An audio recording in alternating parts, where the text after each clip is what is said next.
योग रोज करें तेज होएं। इस आसन के अभ्यास से ब्रह्मचर्य पालन में सहायता मिलती है, इसलिए योगियों ने इनका नाम ब्रह्मचर्य आसन रखा है।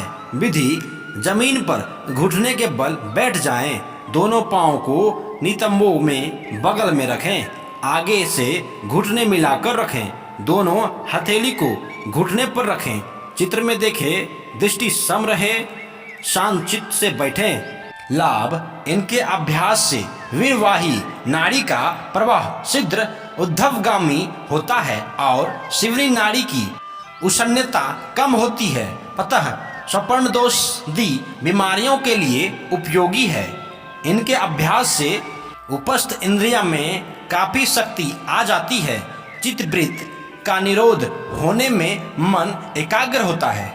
विधि: भूमि पर पीठ के बल लेट जाएं, दोनों भुजाओं को जंघाओं के बगल में रखें, कमर तथा नितंब पृष्ठ को उठाते हुए संपूर्ण शरीर का भार कंधों तथा पैरों के पंजों पर डालें, दोनों हथेली को कमर के बगल में रखते हुए भुजाओं से सहारा दें। शरीर का मध्य भाग ऊपर, सिर नीचे, पांव सीधे, पैर के पंजे जमीन को स्पर्श करते रहे।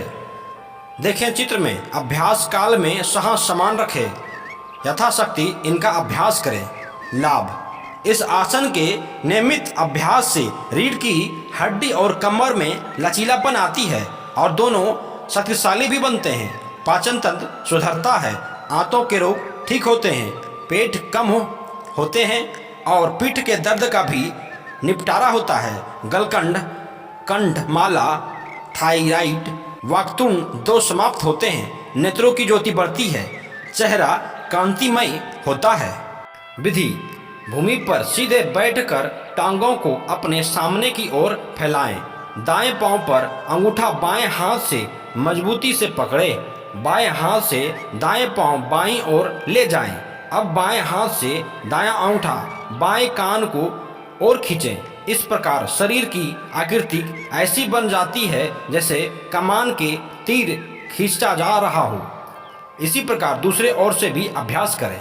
लाभ: इस आसन बंदूक कचियों और धनुषधारियों के लिए विशेष रूप से उपयोगी है, क्योंकि इससे बाहें, कंधे, छाती और जघाएं लचीले और शक्तिशाली बनती है। इस आसन के अभ्यास से समस्त नाड़ी समूह में रक्त का प्रभाव भली भांति होने लगता है, स्नायु मंडल सख्त एवं स्वस्थ होते हैं। इनके अभ्यास से मन में एकाग्रता बढ़ती है। विधि: पृथ्वी पर बैठें और अपनी टांगे सामने की ओर फैलाएं, दोनों टांग उठाएं और तलवे को दाहिने कान बगल में रखें, दाहिने कोहनी को इसी टांग के सटा कर रखें और हथेली दाहिने कान पर रखें। बाईं टांग से भूमि पर दृढ़ता से टिकाए रहे, बाईं हथेली बाएं पांव से घुटने पर रखें। लाभ: इस आसन से सारा शरीर ओजस्वी बनता है, विशेषकर बाहें और पांव थकावट दूर होती है, त्वचा कोमल और कांतियुक्त बनती है, जिसके परिणाम स्वरूप सारा शरीर सुंदर और आभायुक्त हो जाती है। घुटने आदि का दर्द दूर होते हैं, पांव की स्थूलता नष्ट होती है, त्वचा पतली और चमकीले हो जाती है, मानसिक एकाग्रता बढ़ती है, शरीर हल्का होता है। विधि: भूमि पर बैठकर दोनों हाथों से पांव को पकड़कर आपस में मिला लें, उनके बाद पांव को इस प्रकार मोड़ें कि एड़ियां का हिस्सा आगे तथा पंजा पीछे चला जाए। दोनों हाथों को घुटने पर ज्ञान मुद्रा में रखें, कमर व गर्दन सीधे तथा दृष्टि समान रहे। लाभ: घुटने, पांव और गुदा तथा मूत्र मार्ग के रोग, सुजाक, मूत्र रोग, बवासीर, भगंदर आदि से बचाव होता है। अस्थि संबंधित रोग में यह आसन एक अमोघ साधन है। गठिया, जोड़ों के दर्द आदि बीमारियों को दूर करता है। विधि: पीठ के बल भूमि पर सीधे लेट जाएं, बाहें शरीर के दोनों ओर रखें, शरीर को ढीला छोड़ दें और तनाव रहित कर दें। इतना कि यदि कोई व्यक्ति आपकी भुजा उठाए तो फिर इसे नीचे जाने दे तो ऐसा लगे मानो शरीर में प्राण ही नहीं है। शरीर के किसी भाग का अंग में थोड़ी सी भी हिलहुल नहीं होनी चाहिए। शरीर के अंग में किसी मात्र भी तनाव नहीं होना चाहिए। श्वास गहरा, धीमा और सहज सम्मान होना चाहिए। लाभ: जब भी आप मानसिक या शारीरिक दबाव या चिंता से ग्रस्त हो तब इस आसन का अभ्यास करें।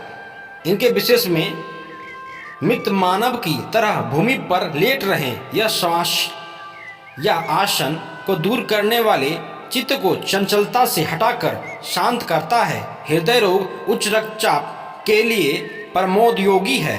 योग शास्त्र में बहुत महत्वपूर्ण है। विधि: पांव को इकट्ठे रखते हुए पंजों पर खड़े हो। अब दोनों बाहें ऊपर उठाएं। हथेलियां खुली होनी चाहिए। लाभ: शरीर की लंबाई बढ़ाने में सहायक है। गर्भकाल के दौरान यह आसन महिलाओं के लिए उपयोगी है। शरीर में स्फूर्ति आती है। हाथ व पांव में जिन्हें शीत व्यथा रहती हो उन्हें अत्यधिक लाभ पहुंचाता है।